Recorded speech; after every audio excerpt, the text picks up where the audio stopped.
J'ai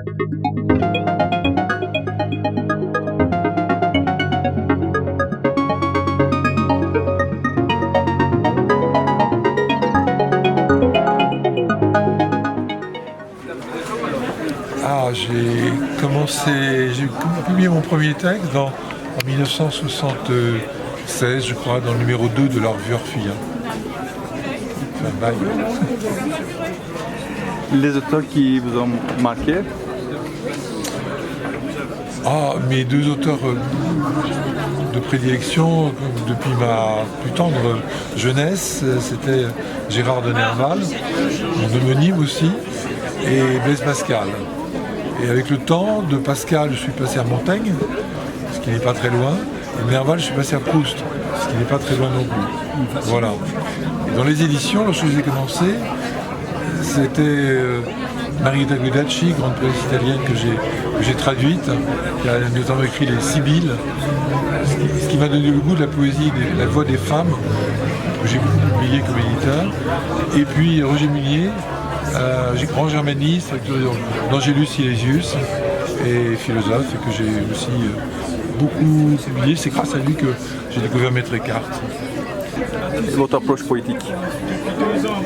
Elle a varié avec le temps, heureusement, parce que c'est une recherche qui est toujours vivante et toujours difficile. Mais pour moi, aujourd'hui, la poésie, c'est de la musique de la pensée. Et je crois que le rapport avec la musique est absolument essentiel. Et moi, avant tout, la poésie, c'est un art du temps. Non pas un art de l'espace, mais un art du temps. En cela, je me coupe un petit peu d'une certaine tradition qui, après-guerre, a identifié la poésie dans son rapport avec la peinture. Jean Richard, à Philippe Jacotet. Je crois qu'on a trop oublié la dimension temporelle et donc pour moi un recueil de quelque chose d'ample qui se développe comme une symphonie dans le temps, tout en ayant évidemment, tout en créant des micro-espaces, mais comme dans la vie, ces micro-espaces s'organisent et créent une temporalité. Qu'est-ce que vous pensez de la poésie actuelle francophone? Je crois qu'elle a la peine à se renouveler. La poésie d'après-guerre, je cite les trois noms, Charles, Jacotet et Bonnefoy, a continué d'exercer une terrible emprise sur l'esthétique des jeunes poètes. Il y a eu des modes qui se sont succédés depuis lors. J'ai connu la poésie engagée, j'ai connu la poésie blanche, il y a eu la performance, il y a eu beaucoup de mouvements comme cela qui n'ont duré que brièvement. Et je crois que malheureusement, un renouvellement de fond ne s'est pas vraiment produit. En tant qu'éditeur, j'aime publier des voix nouvelles qui ont des propositions radicalement nouvelles dans ce sens. Qu'est-ce que vous pensez de la traduction? Ça a toujours été un des axes des éditions.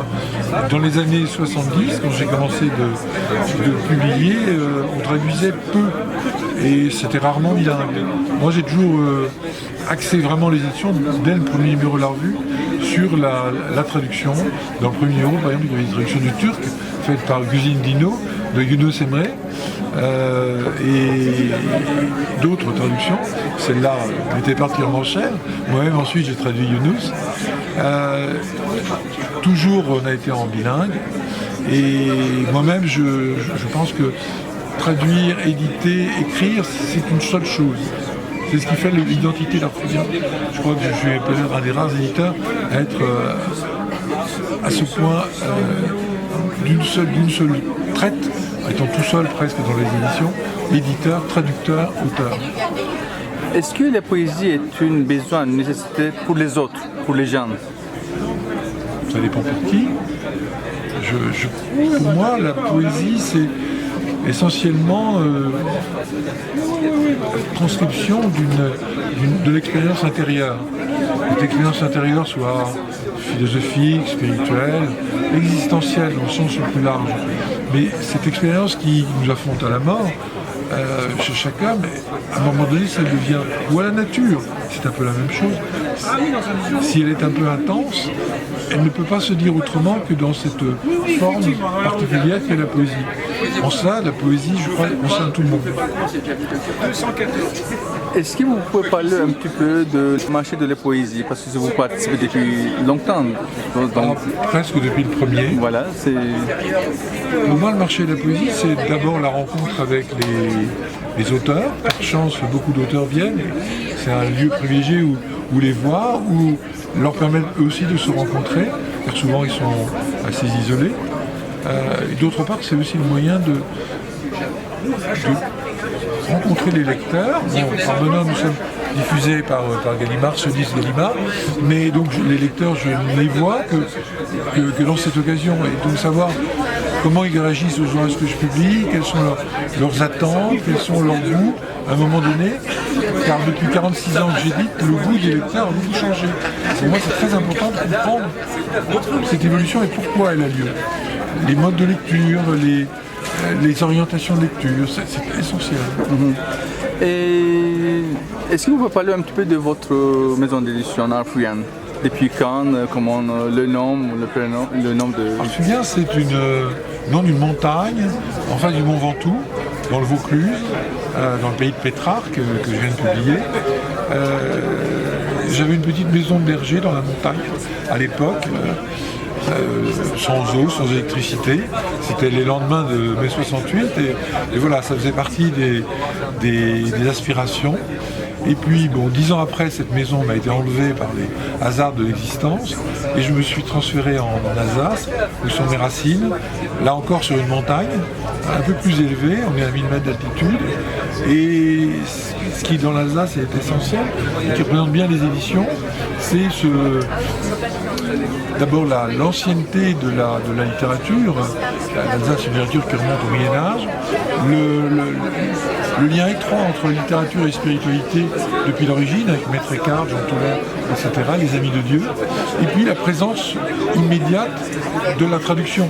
Car en Alsace, on parle alsacien, on parle l'allemand, enfin on écrit en allemand, et puis l'Alsace, elle est française depuis la temps. Donc on est à cheval sur 3 langues. Donc on est obligé de vivre la traduction. De plus, l'Alsace a toujours été un pont entre les Pays-Bas, enfin la richesse des Pays-Bas, et l'Italie. Et donc, entre le nord et le sud, donc Pays-Bas, Italie, et l'est et l'ouest, Allemagne et France, voilà, c'était une terre d'échange et ça correspond vraiment à l'idée des éditions. Il y a du plaisir aussi à chanter la tristesse. Il y a des plaintes aussi douces à chanter que le plus grand bonheur. Le violoncelle s'avance, titubant, le timbre voilé au bord des larmes. Si paisible, pourtant si légère, la voix, on dirait qu'elle vole.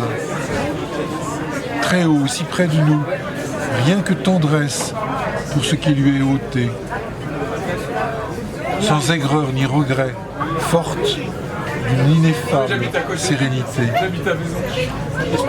Pas de peine, dit la voix, pas de peine, libre enfin des démons. Dans sa défaillance, présente intensément, et le cœur déjà absent. Par les portes grandes ouvertes, s'engouffre la lumière avec la nuit. Nous avons vu passer la biche blanche, plonger nos yeux dans l'ombre de ses yeux.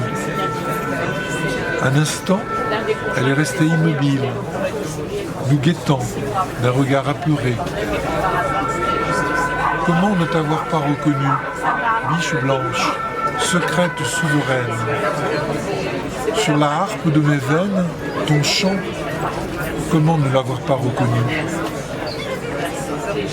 Depuis combien de temps étions-nous morts ensemble dans le matin de mon regard? Depuis combien de temps errant dans l'obscurité humide de tes bois, baignant, sautant dans l'eau lustrale, à chaque instant nouveau-né. Si puissant le mystère, ici qui se célèbre. Comment en soutenir l'intensité? Cet inconnu rituel, comment supporter malgré nous d'en être les témoins?